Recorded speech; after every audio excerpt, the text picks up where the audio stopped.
और ये जो ईरानी हैं, इनका जो अपना तसव्वुर है, वो मुख्तलिफ है इराकियों से।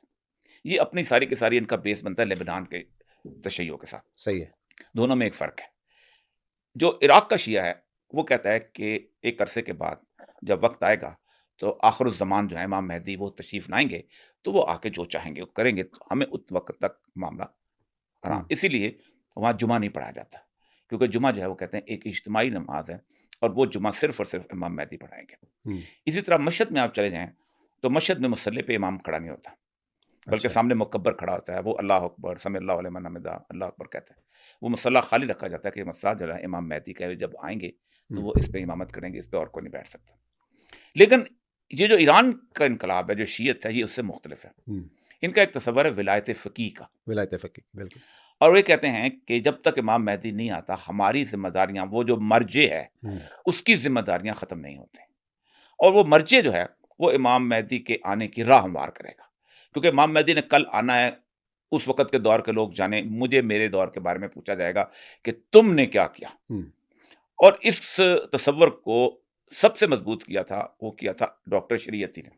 हुँ, डॉक्टर शरीयती ने एक जगह बनाई थी अपना हुसैनिया इरशाद। सही है। और हुसैनिया इरशाद जो था, उसके अंदर उसने बाकायदा डिबेट्स करवाता था। और वो कहता था कि शियत 2 किस्म की है, तशीए सफ़वी और तशीए अलवी। हुँ, हज़रत अली की शियत और जो सफ़वी ख़ानदान की शियत। एक का रंग सुर्ख़ है, हज़रत अली का की शियत का रंग सुर्ख़ है और सफ़वी का रंग काला है। हुँ, हज़रत अली की शियत क़याम है, खड़ा होना, बातिल से मुकाबला करना और ये गिरिया है। हुँ, तो वो कहता था कि असल शियत जो है अली की शियत है, जिसको यहाँ बदल दिया गया है हुँ, कि आप गिरिया करो, आप इमाम रज़ा के मज़ार के ऊपर शानदार किस्म की ज़री लेके जाओ, उसके पत्ता, लेकिन शियत वो है। उससे फिर हुआ ये कि ये जो ये जो फ़क़ीह विलायत फ़क़ीह वाले थे, इन्होंने उससे रोशनी ली।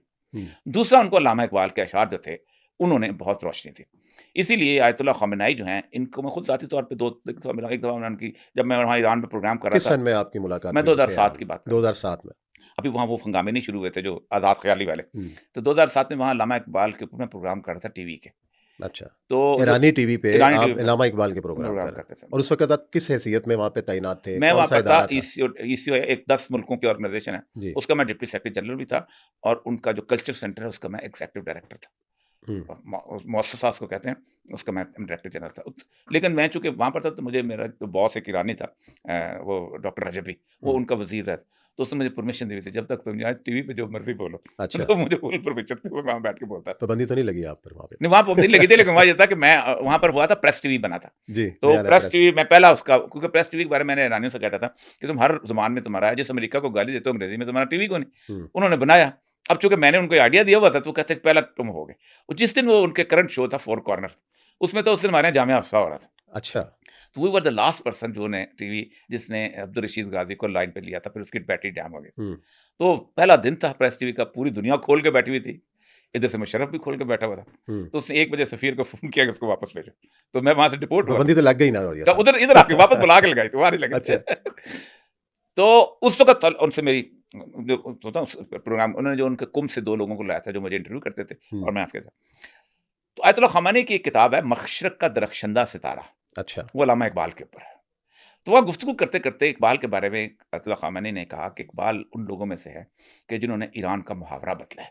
हुँ, उन्होंने कहा कि ईरान में सारी ज़िंदगी ईरानी कहते थे, ज़माना बातुन सादत तु बा ज़माना बसास, कि ज़माना जो है अगर तेरे साथ नहीं चलता, तू बना-बनू के रह, हुँ, थोड़ा-सा ढीला-मट्ठा हो जा। इकबाल ने कहा नहीं, ज़माना बातुन सादत तु बा ज़माना सतीस, ज़माना तेरे साथ बना के ना, तू जंग कर उससे।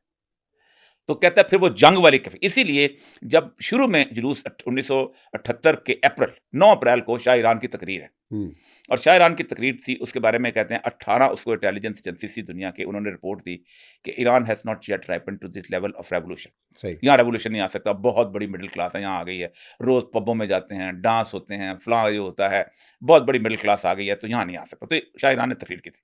उसने कहा मेरे पास 7 लाख फ़ौज है, मैंने जमहूरियत नाफ़िज़ कर दी है, अमीर अब्बास हवैदा जो है वो वज़ीर-ए-आज़म है हुँ, और मैंने व्हाइट रेवोल्यूशन के तहत किसानों को ये दिया है। तो जिस वक़्त वो तकरीर कर रहा था, तो 100 लोगों का, लड़कों का तेहरान यूनिवर्सिटी से जुलूस निकल रहा था। और वो 9 महीने के बाद टॉपल हो गया।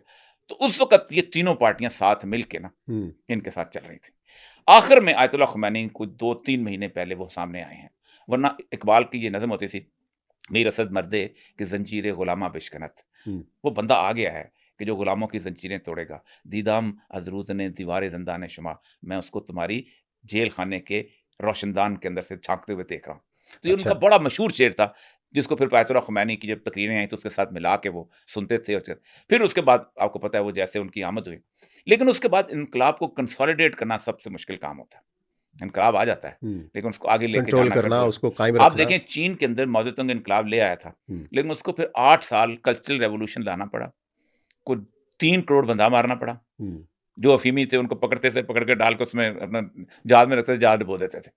4 3 साढ़े 3 बल्कि लोग तो ज़्यादा समझते हैं, बहुत जुल्म हुआ हुँ। है। इसीलिए हुआ ये है कि मैं जब चाहे चीन गया था ना, तो माओ ज़ेडुंग का जो है ना, देखा होगा आपने, जी, जी। तो वहाँ चाय उसको टोपी माओ ज़ेडुंग की जो हम कभी लगाया करते थे, वो कोई खरीदता ही नहीं था चीनी। हुँ, तो मैंने उससे पूछा, "यार चीनी क्यों नहीं?" कहता, "ये तुम बाहर आने वाले खरीदते हो, हम कोई नहीं खरीदते इसको, हुँ, हमारे लिए वो।" तो वहाँ भी ये हुआ कि कैसे करें? तो इन्होंने सबसे पहले जो इनका टाकरा हुआ, वो हुआ तोदे पार्टी के साथ अच्छा। और मुजाहिदीन खल्क के साथ। पहले तो उन्होंने 32,000 बंदा जो था, जो फ़ौज के अंदर था, जो ब्यूरोक्रेसी के अंदर था, बाकी वो सबको उनको मार दिया। हुँ, आपको याद होगा आयतुल्लाह खलखाली होता था, जी। वो सुबह सवेरे 15-16 बंदों का नाश्ता करता था। आज इतने जर्नैल मार दिए या जितने सेक्रेटरी मार दिए या हुँ, जितने ये कर दिए, तो 32,000 बंदे वो ख़त्म कर दिए। अपनी ब्यूरोक्रेसी लेके आ गए। सही। वहाँ कोई पब्लिक सर्विस कमीशन नहीं है। वहाँ अगर सफ़ीर लगना है, तो हुँ, आपको कुम से पर्ची आएगी, आप सफ़ीर लग जाएँगे। उसके बाद उन्होंने इनके साथ मामला करना था। ये बनी सदर वगैरह आपको याद होगा, जी, जी। आदरज़ादे ये सारे। इन्होंने उनको कहा कि ये अमेरिकी एजेंट है। हुँ, वो चीखते थे, हम तो अमेरिका के खिलाफ 25 साल से लड़ रहे हैं। हुँ, फिर उन्होंने कहा ये अमेरिकी एजेंट भी हैं और मुनाफ़िकीन भी हैं। अच्छा। क्योंकि असल मज़ा ये है कि वहाँ अहले तशय्युअ में मुनाफ़िकीन की बहुत बड़ी, मुनाफ़िकीन को वो खारजी कहते हैं, कि हज़रत अली के खिलाफ, क्योंकि हज़रत अली से अलहदा हुए थे खारजी, तो खारजी क्या है। 51,000 बंदा उन्होंने पकड़ा हुँ, और आयतुल्लाह ख़ुमैनी का एक ऑर्डर है, 1 रात के अंदर उनको फांसी दे दी। हुँ, उसके बाद इनकलाब की जड़ें मज़बूत करने के लिए 2 ऑर्गनाइज़ेशन बनाई। एक थी पासदारान इनकलाब इनकलाब। और दूसरी थी बसीज। हुँ, पासदारान इनकलाब वो थे कि जो फ़ौज की तकरीबन रिप्लेसमेंट थी, कि अगर कोई थोड़ा-सा भी हमारा इनकलाब को इधर-उधर करने के लिए कोई जर्नैल उठता है, तो ये पूरी की तो पूरी फ़ौज फ़ौज के ऊपर एक चेक है। चेक। हुँ, और ये वो थे कि जिनके पास रेगुलर आर्म हुँ, इतने ज़्यादा थे कि जिसके हिसाब में, जिसको कासिम सुलेमानी जिसका हेड जी। था। दूसरा उन्होंने बसीज बनाई, ये वॉलंटियर थे, लेकिन इनको साथ, जैसे हर एनजीओ जो है वो कहते हुँ, हैं हम वॉलंटियर हैं, हुँ, लेकिन तनख्वाह सारे ले रहे होते हैं, पूरी दुनिया में ले रहे होते हैं, तो वो तनख्वाह देते थे उनको। सही। इनका काम था मॉरल चेकअप।